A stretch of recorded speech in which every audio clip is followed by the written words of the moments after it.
between. You still have LeBron playing phenomenal. You've got these guys like, I can't believe these are the elder statesmen, like Giannis, like Jokic, right? And then you've got the Lukas, the SGAs. He wasn't even on that graphic. Tatum, Ant. Like, I'm telling you, from the age of 20 to 30, I don't know that we've had, and you know how I feel about superstars. I only give 3-4 guys that title a year. But you've got like 20 guys in the league that are superstar capable. And I don't think we've ever had that. I think it's amazing. And I feel like they're going to be around for a while too, Tone. And I think they're going to be, and we didn't even talk about Wemby and the new guys coming in. I feel like they're going to be around for a while. I feel like that's the good part about it. I definitely feel like they're going to be around for a while. What's up? Have you left New York recently? Yeah. I've been to Texas. I've been to Czech Republic as well. I've been there for 7 days. And we toured all of the countries around Czech Republic. I had a layover flight in Norway. It was like the coldest 30 seconds off the plane to the terminal ever. Czech, where'd you go? Did you go to Dubrovnik? It's beautiful there. No. In Norway, I was in. In Czech. Did you go to Dubrovnik? In Czech? No. I was in Prague. Oh, okay. I was in Prague. My friend got married. A friend of mine got married back in January of 2019. It was like right before the thing. I was supposed to go to Egypt, but as you know, I'm from Brooklyn, so my pockets is a little bit on napkin time. So yeah. You couldn't go to Egypt because you're from Brooklyn? Is that what you just said? No, I can't go to Brooklyn because I ain't got the money that you got. Oh, fair enough. What's going on, man? How you doing? I'm all right, gentlemen. What's going on? Listen, I definitely got to agree with Chilltown in terms of the quote unquote mantle of the quote unquote face of the league. When you have an individual like LeBron James that's had it for so long, by the time he's ready, if he's still able to put up these numbers, he's not going to be able to ready to give it up.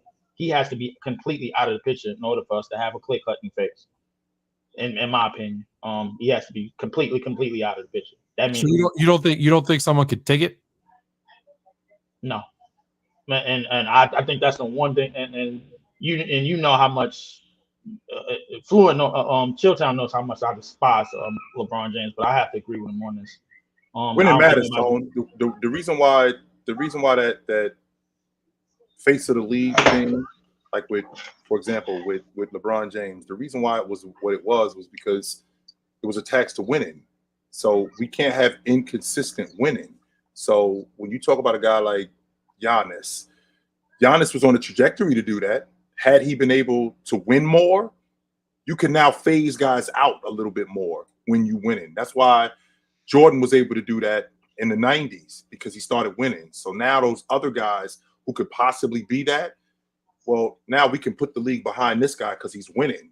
I mean, that because he gives us credibility, as opposed to a guy where he does it one year and then this guy does it the next year and then this guy does it the next year. There's really not a lot of stability there. There's really not one guy that we can invest in, because at any point, isn't part of that to what I was saying? Agree. Isn't part of that to what I was saying, where there's so many good players now that you're not going to have a guy like where LeBron goes to 8 straight finals, because let's be honest. He went to 8 straight finals because he took the 2 best players from 2 of the other teams in his conference, brought them all to one, and the rest of that conference wasn't very good. It wasn't very good. During that 8-year run, 4 of the worst records in NBA history, in the top 10 of NBA history, were in the East during that run. Like it was the perfect storm. You had the best player in the league who had 2 great teammates in a conference that wasn't at its peak. It was the perfect storm of things coming together. I don't think we're going to see that again. There's too many good players spread out. It still has to work out, though, Tone. That's what I'm saying. It has to work out. That's what I'm saying. It was a perfect storm where all those things came together. It still has to work out. We're going to see that again? I don't think I'm going to see that again in my lifetime. I don't think 9 times in 10 years. What year was LeBron considered the face of the league? Because I think it was somewhere in the 2000s. I think the conversation started after he went to the finals in 2007. I don't think he was there yet, but I think that's when the conversation started. 2007? Like when we started, like like how people talking about Anthony Edwards now. I think that was the conversation with James in 2007 after they went to the finals. This guy is going to be the face of the league in the future. He ain't there yet. But was he? Or was he? No, he wasn't there yet. No, he wasn't there yet. So y'all would say what year would y'all say? 2010? I think when he became the villain in 10-11, that's also when he became the face of the league. Became the face of the league. I think when he started winning. Well, the thing is, the face of the league moniker is to me is more of like a thing that the media highly promoted. They was calling him king before he won anything. They was calling him the chosen one before he won anything. They was giving him all of these monikers before he won anything. But that's one of the reasons everybody. That's the whole thing with everybody. They give them these names before they earn them. But you could give a guy a name. That doesn't necessarily mean that they're that. They're that. Yeah, that's the same thing I said. They don't have to be that. I don't think he became officially the face of the league until he started winning. He was one of the faces of the league. Once he started winning, then there was some credibility behind it. I feel like it was still Kobe until kind of 10-11, and then Kobe would have been the face of the league longer. He would have been the face of the league longer if that nonsense didn't happen. Sure. And I think we all agree he would have had more MVPs as well. But I think one of the things that I always go back to in 2004, specifically that year, is that when Kobe had the incident that he had, and then obviously Shaq was getting older, LeBron was definitely being groomed for that spot. I could definitely say that. He was definitely being groomed for that spot. But the way that he handled the media at that age, the way that he handled the media at that age was very important. As 18 and 19 years old, the way that he handled a lot of the pressure coming into the league to become that, I think he handled it well. I think he definitely handled it well in terms of that. I don't think a lot of people understand what exactly. Maybe I'm in the dark. What exactly makes you the face of the league? What do you have to do to become the face of the league? Media, the image, the everything has to be on the court. Obviously, I'm not gonna leave that out. When you say media, what do you mean media? Because I can hype you up, but you could be a bum. I mean, but no. In terms of the media, in terms of how you are with them, you know what I'm saying? I don't think you could be standoffish and be just saying any old thing in the media. Is that true? I mean, Barkley was like that, and he was one of the faces of the league. I mean, he was, but his performance on the court overlapped to what he was in me. But I'm talking about all of the things that you need. You asked me all of the things that you need to become that. I personally think you definitely have to be one with the media, or not one with the media, but like at least to have a prowess to deal with the media professionally. On and off the court, you have to be almost spotty-outy. You know what I'm saying? Obviously, you have to be a winner at some point. Obviously, you have to be a top player at some point, man. These is most of the things that I is there any more that you looking at, or is it? Did I say anything? I just feel like when you're talking about the face of the league, it's got to. I feel like it's somebody that you got to get behind. I don't know. I'm not sure if I understand from different perspectives. I know that winning matters when you're talking about being the face of the league. You have to be. Yes, definitely. Yeah, you can't be losing and be the face of the league, but at the same time, this is where I fight myself. You have to be loved, hated, respected, because do you have to be, when you say the face of the league, we always think it's like the good guy that everybody roots for. You could be the one that everybody roots against and be the face of the league. No, that could happen. Yes, has it happened? Well, that's being the villain. 100%. Has it happened? Yes, I say LeBron. People hated Bird. Just so you know, not everybody loved Bird. People hated Bird. The media didn't. Oh, no, I'm saying LeBron after the decision. No, this is the same. Wait, hold on. We talking about the same dude that won 3 straight MVPs? Yes. The media did not. Y'all would know better than I do. Man. The media did not love Bird as much. The media did not love Bird as much. It wasn't until Isaiah said what he said. When Isaiah said what he said, that's when it became. That's when it became like, wait a minute, yo, hold on now.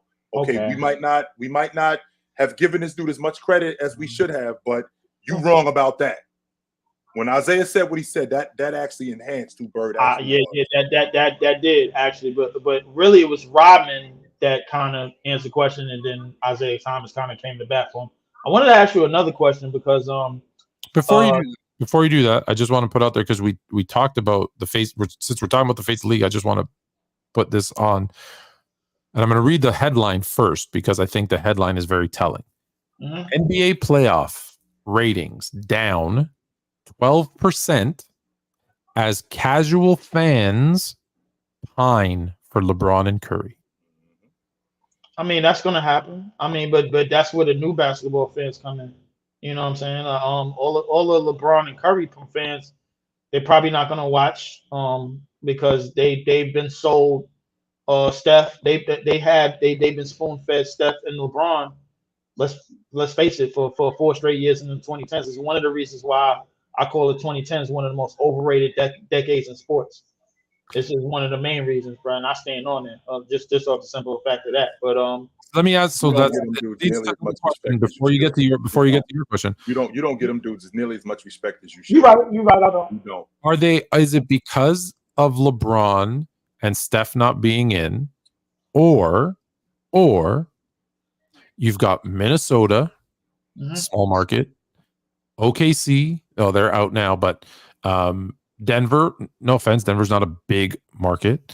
Dallas, okay, Dallas is a big market, and Boston. So you got, you don't have the LAs, the New Yorks. You think that so you don't have the biggest stars, and you don't have the biggest cities. Well, the most known team. Which one do you think plays more? I think it's a combination of both. But the reality is that majority of the fans don't really watch basketball outside of LeBron James and Steph Curry. They don't. Like, realistically, let's be real about it. It's one of the reasons why the LeBrownies, that I like to call them, like, they piss me clean off because they don't watch basketball like Fluent does. They don't watch basketball like Chilltown does. They don't analyze basketball like Chilltown does. They don't do their homework like Chilltown does. But Chilltown stands next for him, therefore he got to get shot like the rest of them. So no, but you're right. It does drive me nuts because when people are fans of players, that bothers me because I'm old school. I'm like, this is my team, and I'm going to stick with them through thick and thin. I'm going to watch all the time. But you got to remember who we're talking about, though. And I think, Leaf, your problem is that you leave out the business aspect of this. I think that's what irritates you the most. That's why you talk about James the way you talk about him. That's why you talk about Curry the way you talk about him. Because we already on the hook. Who they attracted was they attracted Tone's son. They attracted your kid. They attracted the lady at the water cooler who is now going to Ross to pick up a pair of Steph Curry's for her son. She don't even watch basketball, but she knows who Steph Curry is. Just like my grandmother, who went to Bamberger's when I was 13, telling me that, yo, I found these $25, this guy Jordan, I found these Jordans in Bamberger's for you. So that's who they're looking for. They ain't looking for you. You already on the hook. They ain't looking for me. I'm already on the hook. They ain't looking for Tone. He's already on the hook. They're trying to get the casual fan to watch the game to get more viewership. Well, I told you the story, right? The game. No, that's not the way that works. I told you the story of the 90s, right? When the girls were like, Mrs. Fluent, her friends were like, "What are you doing tonight?" And they're all like, "Oh, we're gonna watch Jordan's playing." And they're like, "Who are they playing?" I don't know, but Jordan's on TV. They don't care. The fact that he on TV, they don't care. Yeah. That is true. But I also think, and with all of the research and everything that you can do, that's part of the problem. But with like the thing is that with these spaces now, like, believe it or not, me, you, and Chilltown, we're part of the media now. Look at your page. Look like our pages. Look at Players Choice.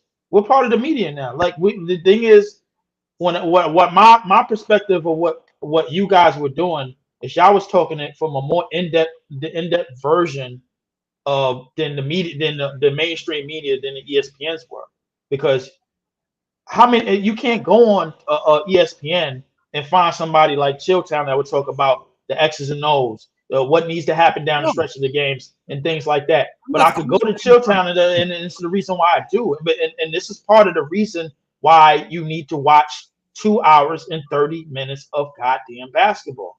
You can't just fast forward through the clips. House of Highlights ruined this generation, for better or for worse. No, it's you're this generation, for better or for worse. I say this not to toot our own horns, but when we started doing this 3 years ago, it was different. But now everybody, like, I'm not saying we started it, but I'm saying you're seeing more of it. But what I found is, because I started watching, like, some of these other guys, they're not watching basketball, they're just talking basketball. And there is a difference. Yes. There is you can't talk basketball without watching basketball. The first person that I saw in these spaces was Ticket. And I seen Ticket come in, and basically he came in basically when this whole thing was the ground floor.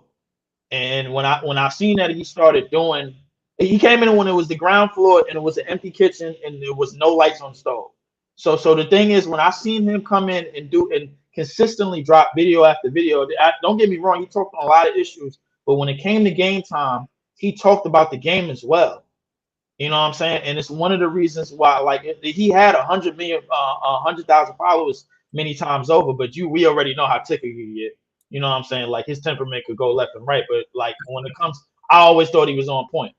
But the reason why I say a lot of those things were for better or for worse is that those are the things that's minimizing the first, second, and third eye to how the game is played and how the game is talked about.